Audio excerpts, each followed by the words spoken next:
always giving you and your family peace of mind, knowing that people, benefits, and services are there for you 24/7. Over 50 million members rely on AAA, America's largest motor club and most highly recommended major roadside assistance provider. AAA's legendary roadside assistance is a network with over 50,000 vehicles that respond to more than 32 million assistance calls every year. If something happens and we're broken down, my family's not going to be stranded. There are so many benefits to membership, and AAA is there if you're locked out of your car, need a tow, run out of gas, have a flat tire, or a dead battery. You know, if you have one flat tire or one battery service, that membership fee pays for itself. Wherever you go, wherever you are, you can trust AAA to be there when you need them. Call AAA today and find out how much you can save. We are Seller's Advantage. And we want to buy your house. We have revolutionized the home selling process, offering solutions for every situation. No hassles, no fees or commissions, and no repairs. Leave what you want, and we take care of the rest. Call now or visit sellersadvantage.com. Now, Southern California's news leader, ABC 7 Eyewitness News. Now at 11 on the prowl, the warning to residents in one local neighborhood after a huge mountain lion is caught on camera. Investigators are analyzing this video as they search for a cause of this crash in Toronto, why experts say something went wrong in the last 10 seconds of this flight. But first, it's a long road to recovery from the fires, but progress is being made. We're live with a status update on Phase 1 and Phase 2. And we have breaking news. I'm Philip Palmer along with Giovanna Lara. This is in southern Arizona, and there has been a small plane crash. You see the images there. This is live.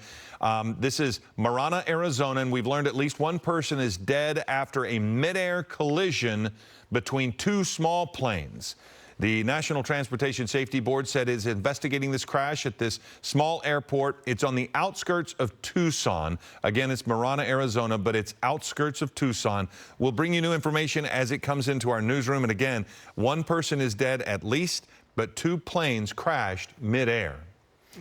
As phases 1 and 2 continue in the wildfire cleanup, LA County officials have provided an update this morning on the road to recovery. Eyewitness News reporter Irene Cruz joins us live from Altadena with the details. Irene. On a good morning. We're in front of this burned home in the Eaton Fire burn zone, and this is a good representation of the debris removal process that we're seeing here this morning. Signs are starting to go up in front of these homes. When we first got here, this EPA form was up front saying that their work was complete. That's Phase 1 of debris removal, talking about hazardous house materials like paints and lithium-ion batteries. And if you look to its right, just a few minutes ago, we saw these crews hammer in this Army Corps of Engineers sign into the ground, showing they are in the middle of Phase 2 progress, targeting things like ash and metal here at this home. Debris removal continues for wildfire zones. LA County Supervisor Catherine Barger gave an update on EPA's Phase 1 progress. They're estimating they've completed about 75% of Eaton up in the Altadena area. In the Palisades burn zone, the first home has cleared both Phase 1 and 2. Meantime, FEMA has announced they will not conduct soil testing for toxicity from either fire. Instead, they will simply remove 6 inches of topsoil as a precaution. The EPA weighed in on the community's concerns. 6 inches seems to be enough. We also know that this is not a pristine area, that humans have been here for quite a while. And so we could keep digging and digging and digging and continuing to test the soil and continuing to find contaminants that may not have been from the wildfire. And debris removal has started at Pali High. Some ash and debris has also been pushed out from 4 out of 5 Pasadena Unified schools. And more questions from residents about how debris will be removed. This as opposition to temporary hazardous material sites grows. Residents have protested how close they are to homes and the effect on health. The debris is all sorted on site. We use what we call the wet method, so we wet everything down to prevent any ash or dust from getting into the air.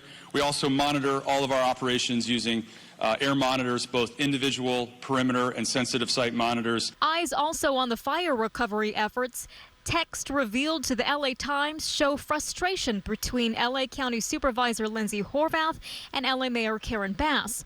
Horvath addressed the issue today. And it's clear that we agree that the situation could have been handled better, and it needs to be handled better going forward. People want clear communication, they want clear answers, and they want us to coordinate, work together, and make sure that we are prioritizing their needs. So back out here live, a lot of developments, a lot of progress on both phase 1 and 2 of the debris removal process. In the meantime, federal and county leaders are reminding any homeowners who are affected by this that they have to fill out a form called Rights to Entry to allow these agencies onto their property to start that debris removal process. You can find that form on the LA County website. Reporting live in Altadena, Irene Cruz, ABC 7 Eyewitness News. Irene, thank you. We have received so many questions here at ABC 7 following the wildfires. Today, we're taking some of your questions to an expert to help those who are navigating the insurance process. If you have a question, scan the QR code on your screen or visit abc7.com/ask7. Then tune in today at 3:30 on our 24/7 streaming channel to see your question, to see if it's answered. Again, just scan the code to submit a question. We have exclusive video that's just into the ABC 7 newsroom. Take a look at that. A Camarillo viewer reached out to us about a mountain lion roaming their neighborhood. The homeowner says around 1:30 in the morning, motion sensors alerted them to something, and that something was the big cat you just saw on video. Another viewer reported a mountain lion in Camarillo as well. We called the Department of Fish and Wildlife, who told us the mountain lion was likely looking for an easy meal and probably would not stay in the neighborhood for long. Probably.